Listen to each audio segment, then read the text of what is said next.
It took me 32 years to understand that seeing the truth doesn't make you crazy. It makes you lonely. I spent most of my life thinking something was broken inside me, that my eyes worked differently, that my memory was defective, because everyone around me seemed to live in a version of reality I couldn't access. And the harder I tried to point out what I was seeing, the more I became the problem.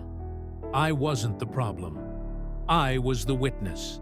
And in families built on collective fiction, the witness is always the enemy. They called me dramatic. I was just paying attention. They said I couldn't let things go. I simply had a memory. They told me I was too sensitive. In reality, I was the only one still feeling anything real. For years, I absorbed those labels. I turned them inward. I became smaller, quieter, more apologetic for the space I took up.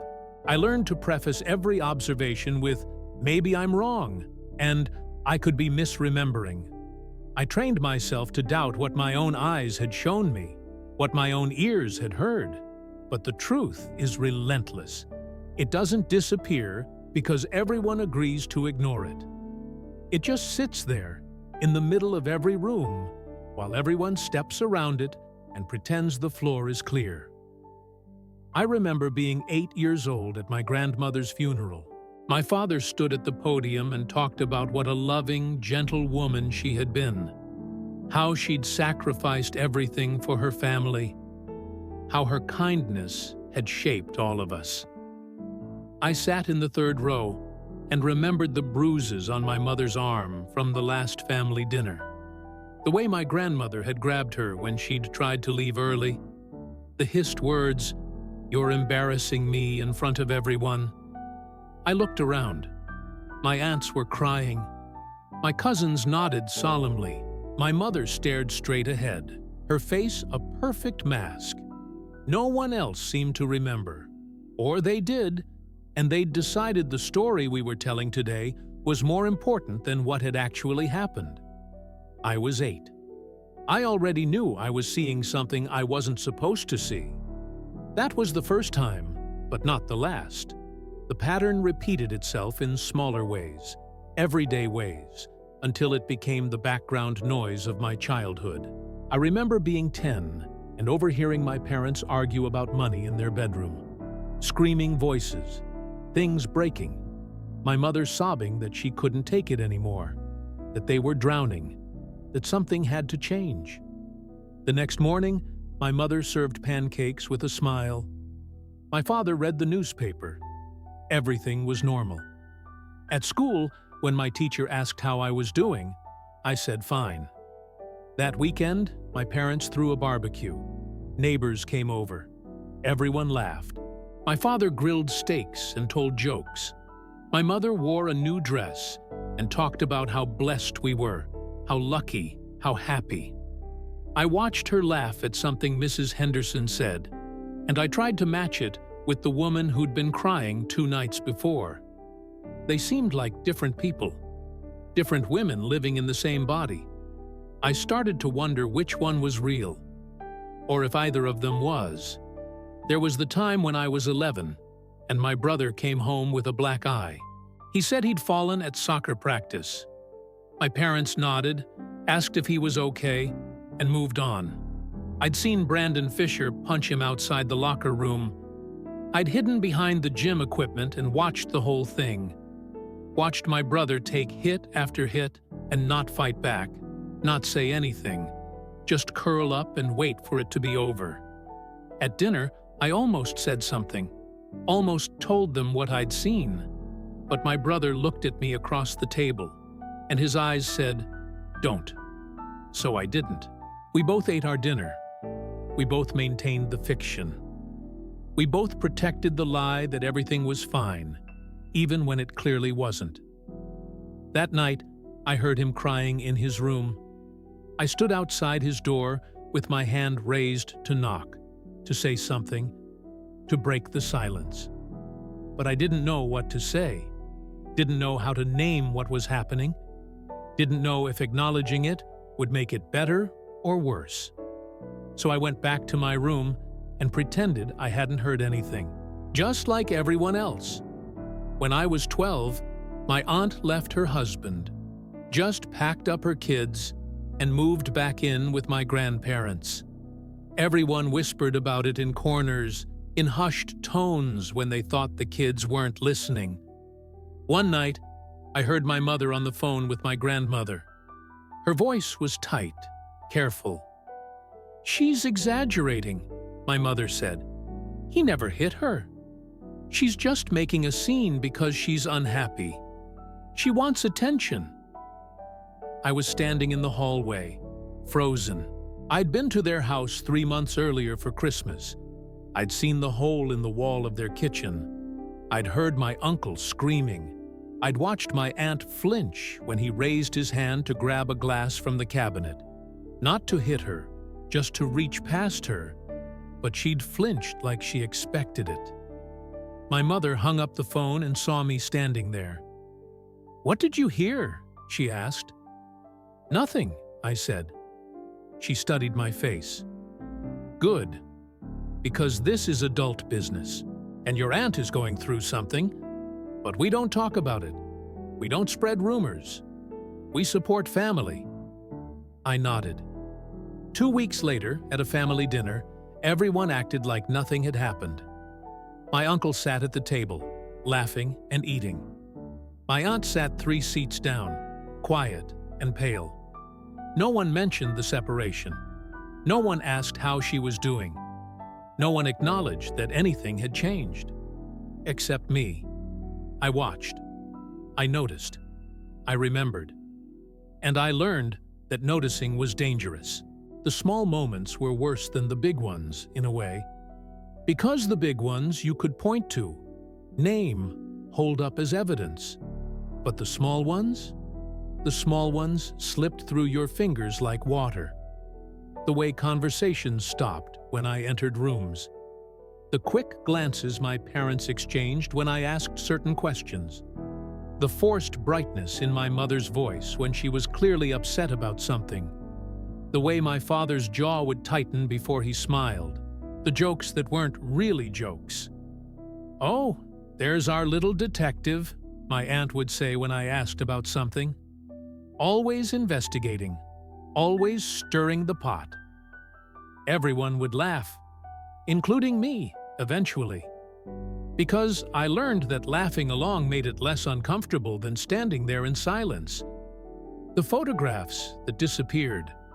I swear there used to be a picture on the mantle of my grandfather and his brother. Then, one day, it wasn't there anymore. When I asked about it, my grandmother said, "What picture? There was never a picture like that." But I remembered it. I knew I did. Or the time my cousin showed up to Thanksgiving with a shaved head and lost 30 pounds, and everyone complimented her on how great she looked, asked about her new diet, admired her discipline. I was the only one who seemed to notice she was barely eating, that her hands shook when she held her water glass, that she excused herself to the bathroom 3 times during dinner. When I asked my mother about it later, she said, "She looks healthy. Stop trying to find problems where there aren't any." I started keeping a journal when I was 14, not because I wanted to, but because I needed proof. Proof that I wasn't making things up. Proof that what I saw actually happened. I wrote down dates and times, direct quotes, who was there, what was said. I hid it under my mattress. One day, I came home from school and it was gone. I tore my room apart looking for it.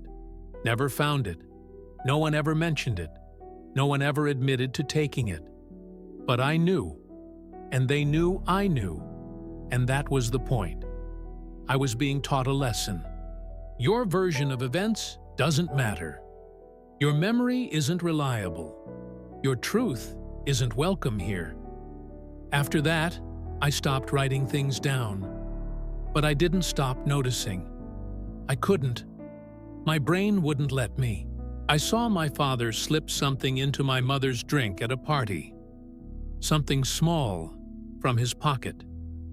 She didn't notice. I watched her get drowsy an hour later. watched him guide her to the car, watched everyone say what a caring husband he was for taking her home when she wasn't feeling well. I saw my brother steal money from my mother's purse, saw him lie about it when she asked, saw her believe him when he blamed me instead. I saw my sister cut herself in the bathroom at my grandmother's house, saw the blood on the tissue in the trash, saw her come out with a smile, sleeves pulled down, asking if anyone wanted to play cards.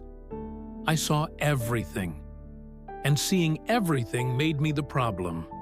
When I was 13, my older brother got arrested for drunk driving. He hit a parked car, left the scene, and passed out in our driveway. I woke up to shouting, to my mother crying, to my father on the phone with a lawyer. The next morning at breakfast, my mother asked how I'd slept. "Fine," I said, because that seemed to be what she needed to hear. "Good," she said brightly. "Your brother has a stomach bug, so he'll be staying home from school today." My brother sat across from me, pale and silent. Our eyes met for half a second. Then he looked away. I opened my mouth to ask about what had happened, about the shouting, about the police car I'd seen from my window. My father's hand landed on my shoulder. Not hard, just present. "Eat your breakfast," he said quietly. I ate my breakfast. At school, when my friends asked why my brother wasn't there, I said he had a stomach bug. The lie tasted like metal in my mouth.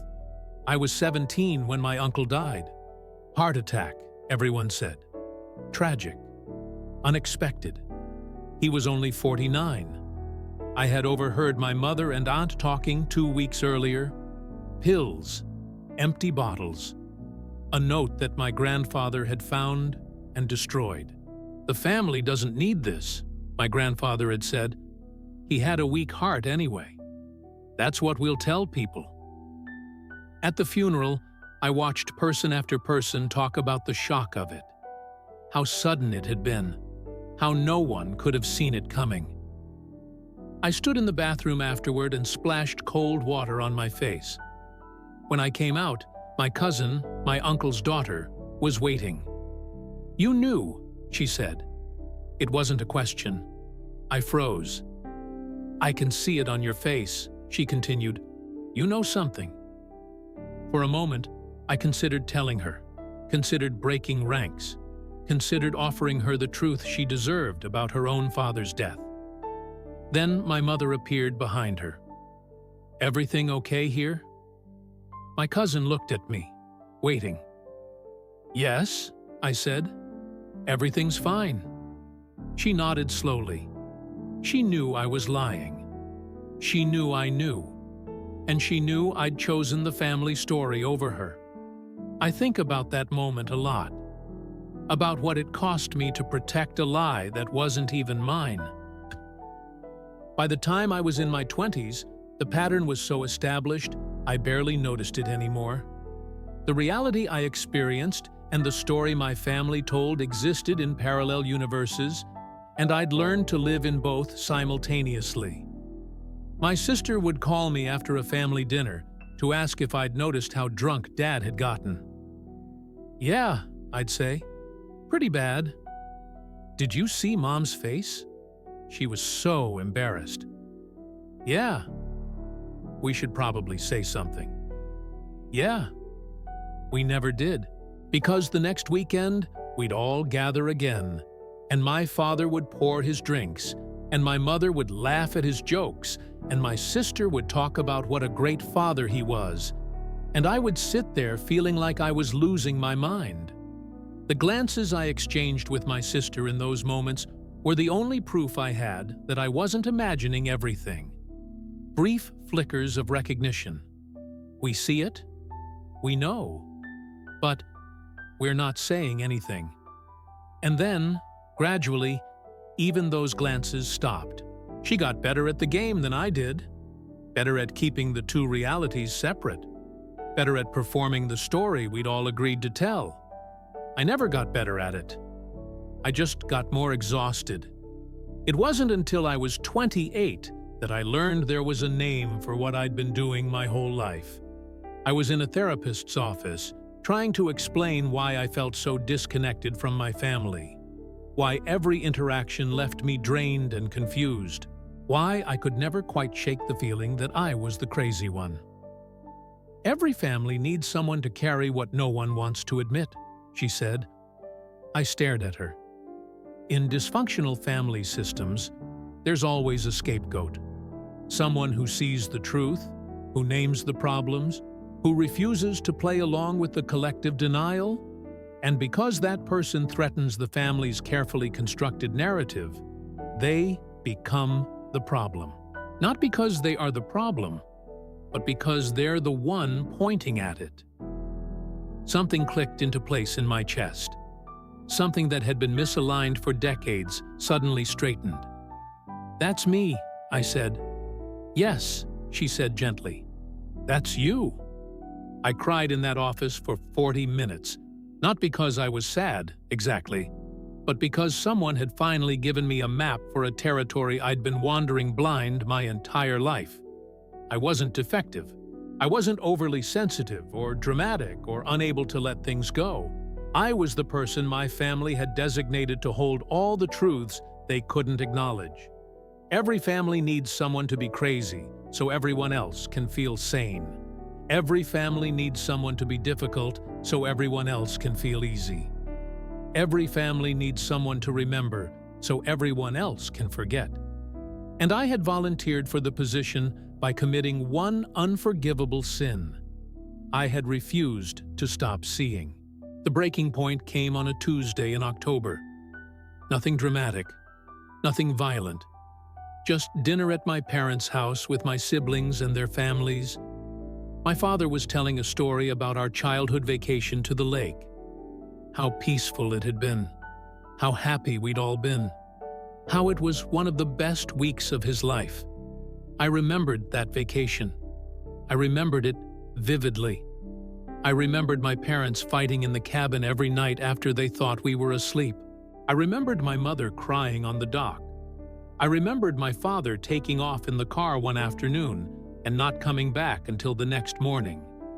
I remembered my brother asking me if Mom and Dad were getting a divorce, and me lying and saying no, everything was fine. I'd been doing this my whole life, sitting through retellings that bore no resemblance to what had actually happened, nodding along to stories that erased entire chunks of reality, participating in the collective amnesia that held our family together. But that night, something was different. Maybe it was therapy. Maybe it was turning 30 and realizing I'd spent 3 decades being gaslit. Maybe it was just exhaustion. But something inside me just broke. Not in an explosive way, in a quiet, final way. I sat there listening to my father's version of events, watching my siblings nod and smile. And I realized, if I don't say something now, I never will. If I let this one pass, I'll let them all pass, and I'll die having never told the truth about my own life. "That's not how I remember it," I said. The table went silent. My niece stopped mid-sentence. My nephew looked up from his phone. The clinking of silverware stopped like someone had pressed pause on the whole room. "What?" my father said. "The lake trip," I said. "That's not how I remember it." My mother's fork stopped halfway to her mouth. My sister's eyes went wide. My brother suddenly became very interested in his plate. I could feel the temperature dropping, could feel everyone's energy shift from casual to alert, from relaxed to defensive. "What are you talking about?" my father said, his voice careful. That particular tone he used when he was trying to sound calm, but was actually furious. "You and Mom fought the whole time," I said calmly. "You left for an entire day. Mom cried. We were all miserable." The silence that followed was arctic. My father's face did something complicated. Surprise, then anger, then something else. A calculation. He was deciding how to handle this. That's not what happened, my mother said quietly. Yes, it is. You were just a child, my father said. You don't remember correctly. You've confused it with something else. I was 12. I remember. Memories from childhood are notoriously unreliable, my brother said. Always the intellectual, always ready with a scientific explanation for why I was wrong. The brain reconstructs memories imperfectly, especially emotional ones. My memory isn't imperfect. You were there. You asked me if they were getting divorced. My brother's face went pale. I don't remember that. Yes, you do. I think I would remember something like that. I think you've chosen not to. My sister laughed uncomfortably. The kind of laugh that's actually a warning. Why are you doing this? Doing what? Ruining a nice dinner, bringing up ancient history, being negative. I'm not being negative. I'm just saying what actually happened. Your version of what happened, my brother said. The version where I have a memory. Yes. Everyone has different memories of things, my sister said quickly. Too quickly.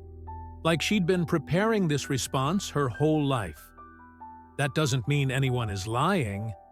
It just means we all experienced it differently. No, I said. It means you're all pretending it didn't happen. My father set down his silverware with deliberate slowness. The sound of the knife hitting the plate was loud in the silent room. I don't know what's gotten into you lately, he said, but this attitude needs to stop. You've been difficult for months, always picking at things, bringing up old grievances, making everyone uncomfortable. It's like you go out of your way to find problems. I'm not trying to make anyone uncomfortable. I'm just trying to be honest. Honest? My mother's voice was sharp now, higher pitched, the voice she used when she was hurt and trying to hide it with anger. You're trying to start problems. You're trying to make us all feel bad about ourselves. I don't know why you're like this, but it's exhausting. We're all exhausted by it. I looked around the table, at the faces I'd known my entire life, at the people who were supposed to know me better than anyone, at my siblings who'd lived through the same childhood I had. They were all looking at me like I was a stranger, like I was dangerous, like I'd pulled out a weapon instead of a memory. I'm not trying to start problems, I said quietly. I'm just tired of pretending. Pretending what? My sister asked. But I could hear it in her voice. She knew exactly what I meant. She just wanted me to not say it. That everything is fine.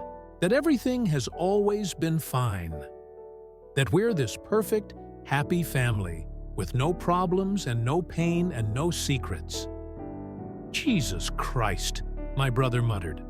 Not everything has to be a therapy session. Can't we just have dinner without you psychoanalyzing everyone? I'm not psychoanalyzing. I'm just asking us to stop lying. We're not lying, my father said, his voice rising now, no longer careful, no longer controlled. We're choosing to focus on the positive. We're choosing to build each other up instead of tearing each other down. That's what families do. That's what mature, healthy people do. They don't sit around dwelling on every negative thing that ever happened. They move forward. Moving forward isn't the same as forgetting. We haven't forgotten anything, my mother said. We've forgiven. We've grown. We've chosen to remember the good instead of fixating on the bad. Why can't you do that? Because the good wasn't real, I said. Silence. I'd said the thing that couldn't be unsaid. My mother's eyes filled with tears. How dare you? How dare you say that? Mom? No, I'm done. I'm done with this. I'm done with you coming here and poisoning everything.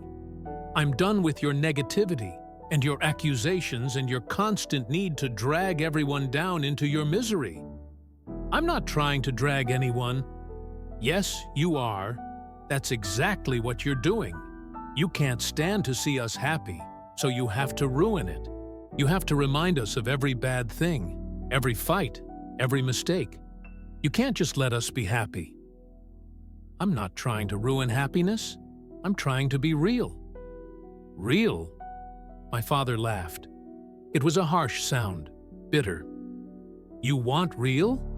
Real is that you've always been like this, even as a kid. Always the martyr. Always the victim. Always seeing problems where there weren't any. Your mother and I worked ourselves to the bone to give you kids a good life. And all you can do is sit there and tell us it wasn't good enough. That's not what I'm saying. That's exactly what you're saying. And you know what? We're tired of it. We're all tired of it. He looked around the table. My siblings nodded. My mother dabbed her eyes with her napkin. Everyone was united now. Against me. I'd become the enemy by refusing to be the accomplice. I think you should leave, my mother said. The words hung in the air.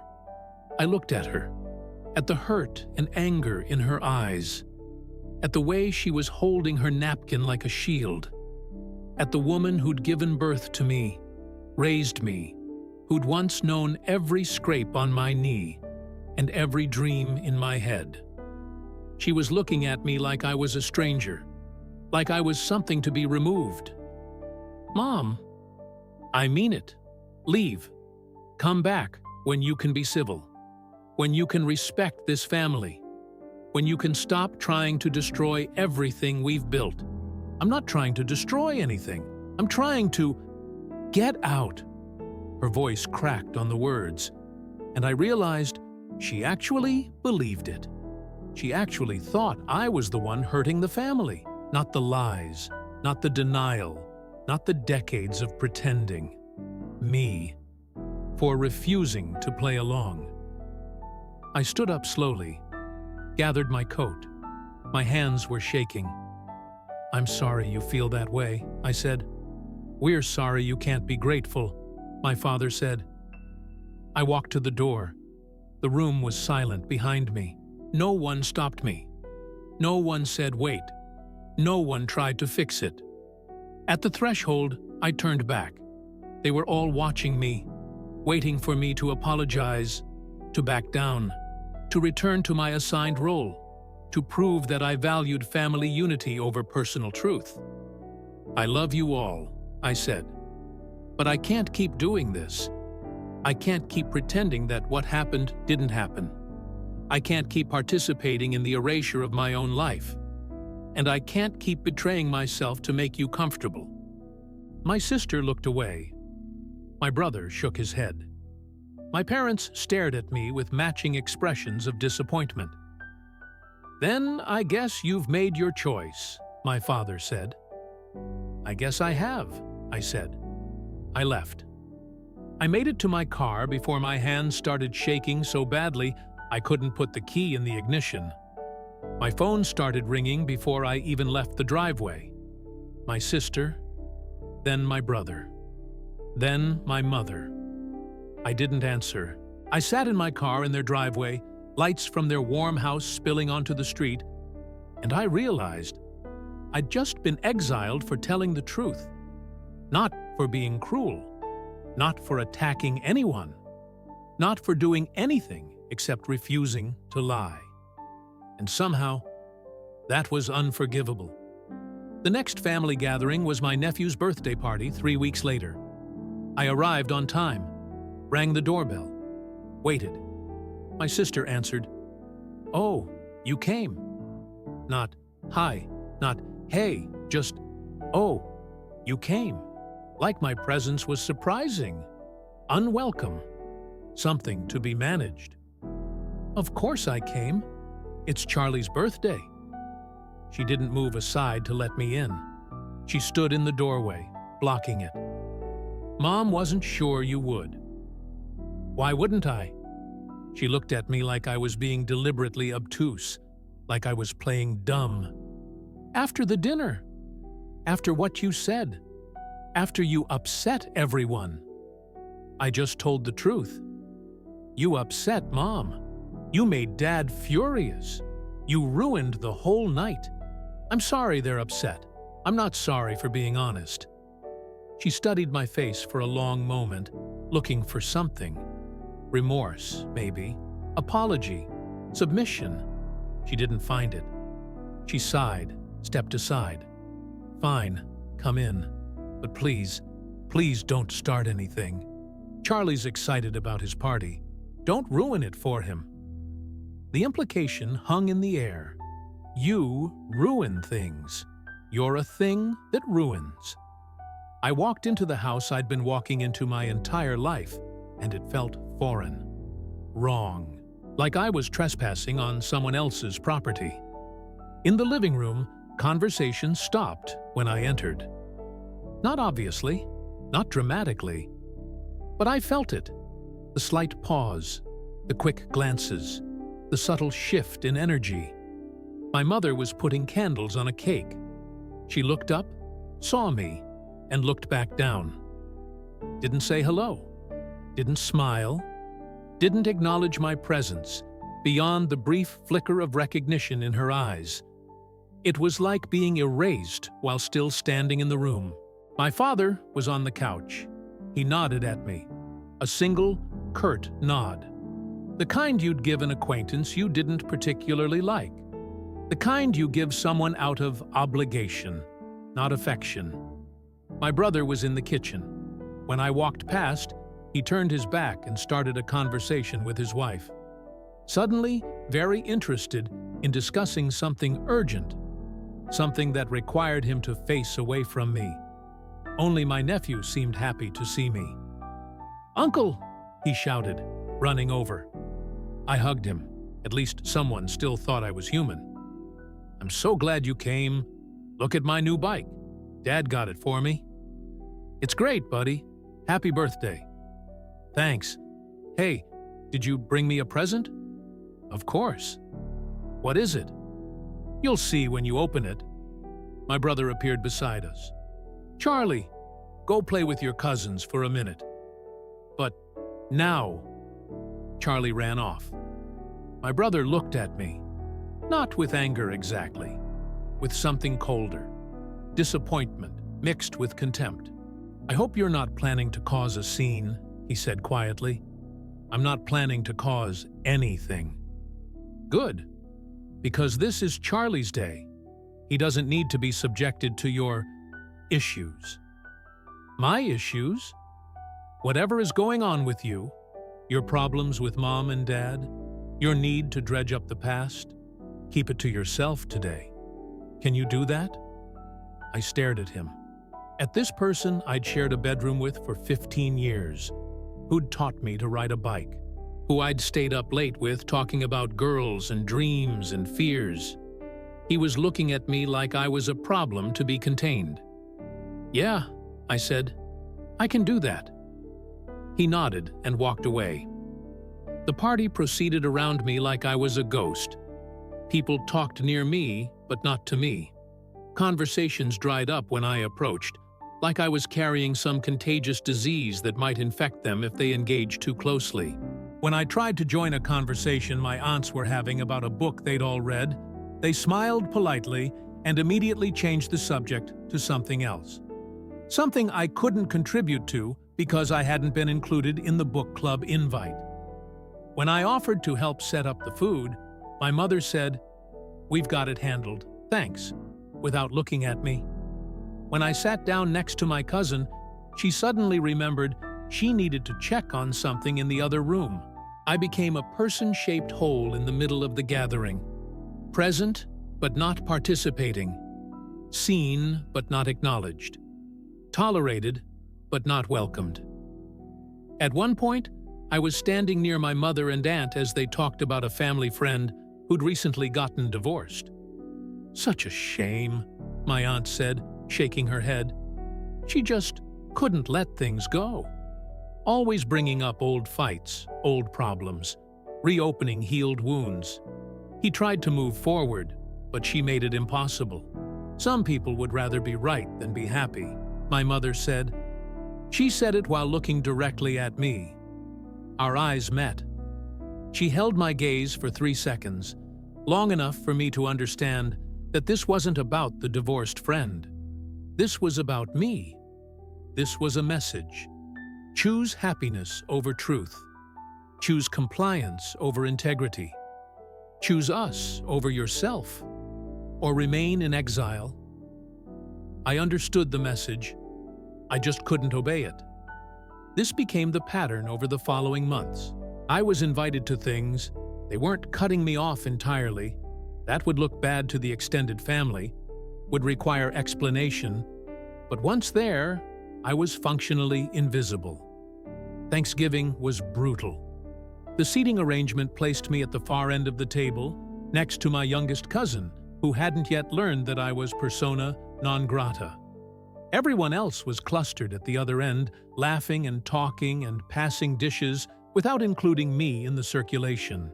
My brother gave a toast about family and gratitude, about how lucky we all were to have each other, about how blood ties were stronger than any disagreement.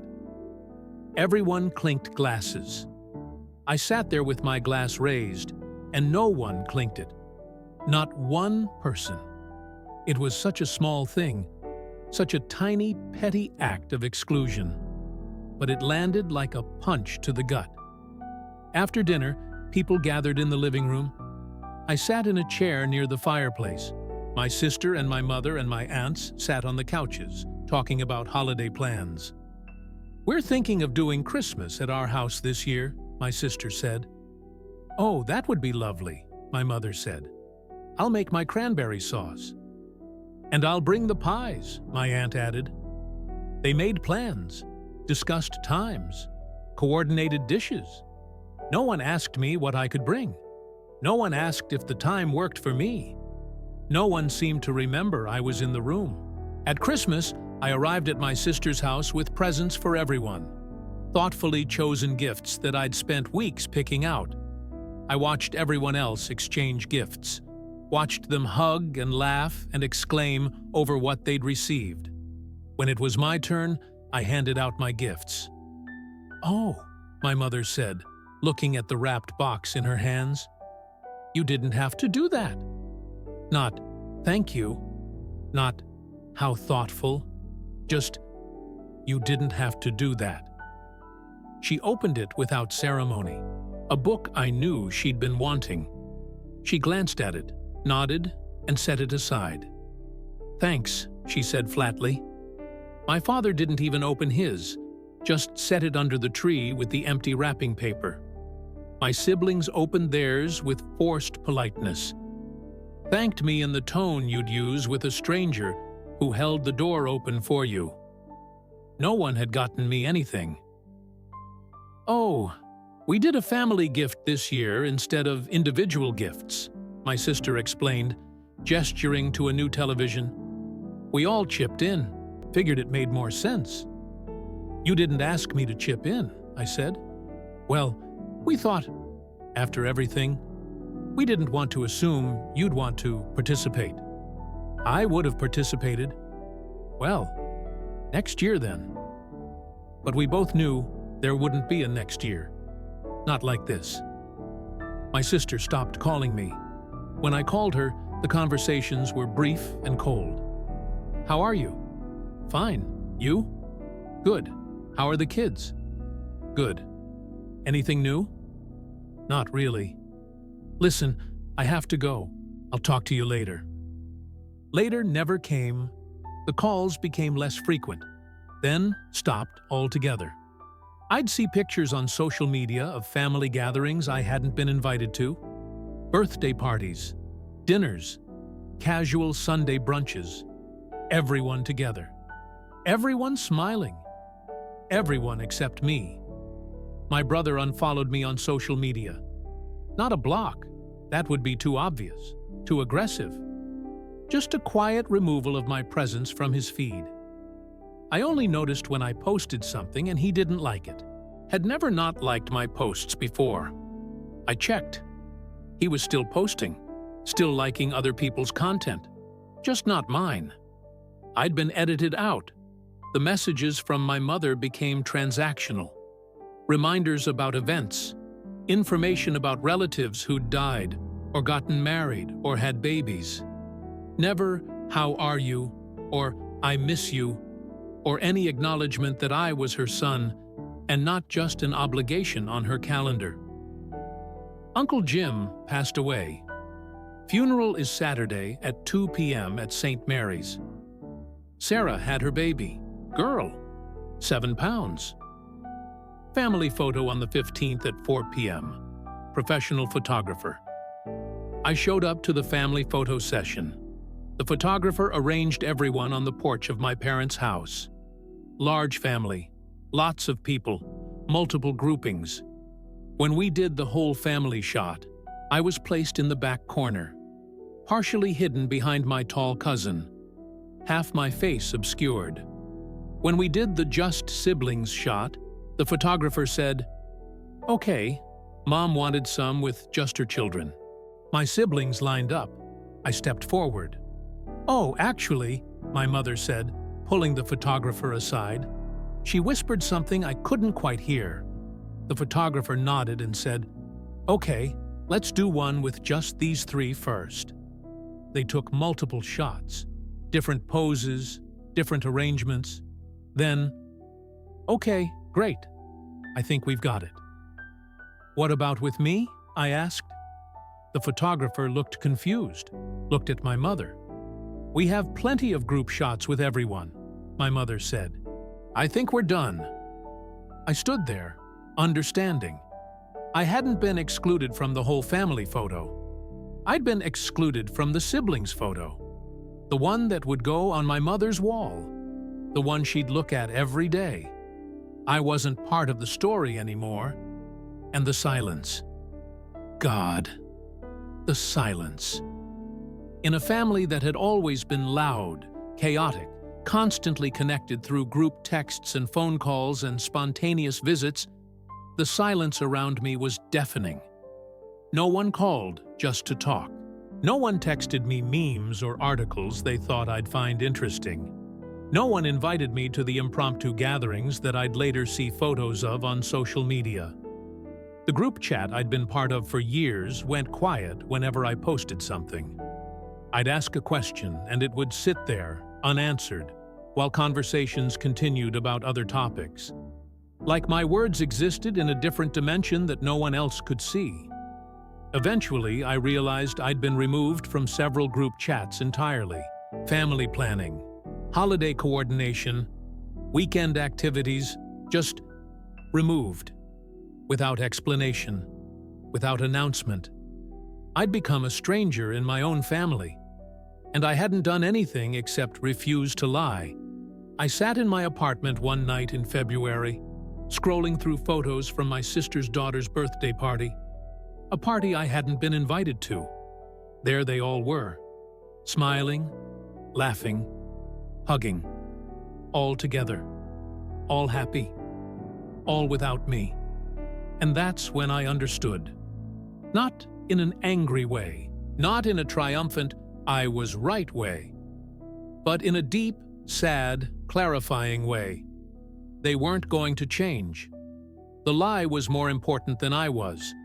The performance of family unity was more valuable than my actual presence. They would rather have a comfortable fiction than an uncomfortable truth. They would rather have a curated version of who we were than deal with the messy reality of what we'd been. And nothing I said, nothing I did, nothing I revealed would ever matter more to them than maintaining the story. I understood that love, in my family, was conditional. It was offered when I played my part, when I smiled at the right times, stayed quiet at the right moments, pretended not to see what I saw. But the moment I stepped out of the assigned role, the moment I asked them to acknowledge reality, the love evaporated. It was never love. It was approval. And approval is only given to those who comply. I understood that acceptance in my family required self-betrayal. To belong, I had to deny my own perceptions. I had to gaslight myself. I had to become a smaller, quieter, more palatable version of myself. I had to choose them over me. And for 32 years, that's exactly what I'd done. I understood that belonging had a price, and I'd finally decided I couldn't afford it anymore. This wasn't a victory. This wasn't a triumph. This wasn't me winning some battle. This was just clarity. Painful, lonely, irreversible clarity. The months after were the hardest of my life. Not because of what my family did, but because of what they didn't do. They didn't reach out. They didn't apologize. They didn't even fight with me. They just let me go. And that hurt more than any argument ever could have. I would wake up on Sunday mornings, the mornings that used to mean family brunch, and the emptiness was physical. A hollow in my chest where routine used to be. Holidays were the worst. Not because I wasn't invited, though I wasn't, but because I realized how much of my identity had been built around being someone's son, someone's brother, someone's uncle. Without those roles, who was I? I started therapy in earnest. Started unpacking 32 years of conditioning. Started learning that truth-telling isn't a character flaw, that memory isn't betrayal, that honesty isn't cruelty, but knowledge doesn't erase loneliness. I'd be at a restaurant and see a family laughing together, and something would twist in my chest. Not jealousy, exactly. More like grief for something I'd never actually had, but had always wanted. I'd hear a song that my brother used to love, and I'd reach for my phone to text him, and then remember that we don't talk anymore. I'd see something funny and think, Mom would laugh at this, and then remember that Mom has decided I'm too difficult to engage with. The silence after you stop trying to please people is louder than anything you've ever heard. The emptiness after you step out of an imposed role feels like free-falling with no ground in sight. There's no applause for choosing yourself. No celebration for walking away from dysfunction. No reward for being honest, except the cold comfort of your own integrity. Some days, I wondered if it was worth it. Some days, I thought about calling, about apologizing, about saying, "You're right, I was wrong, I'll stop asking questions, I'll stop remembering, I'll stop seeing." Some days, I almost did. But then I'd remember what it felt like to sit at that table and lie. What it cost me to smile and nod while my history was being rewritten in real time. What it did to my soul to choose their comfort over my truth. And I'd realize that going back wasn't actually an option. Because once you see the cage, you can't unsee it. Once you taste freedom, even lonely freedom, you can't go back to captivity. Once you know that love shouldn't require you to betray yourself, you can't accept anything less. The loneliness was the price of consciousness. And consciousness, it turns out, is not negotiable. I'm 33 now. It's been a year since that dinner. I've built a life that's smaller in some ways, larger in others. Smaller because my circle is tighter. Because I've lost the sprawling network of relatives and family friends that used to define my social world. Larger because I can breathe now. Because I don't have to perform anymore. Because I get to be a whole person instead of a carefully curated character in someone else's story. I've learned that some families don't want children. They want mirrors. They want reflections of their own beliefs, their own choices, their own version of reality. They want validation, not individuality. Agreement, not authenticity.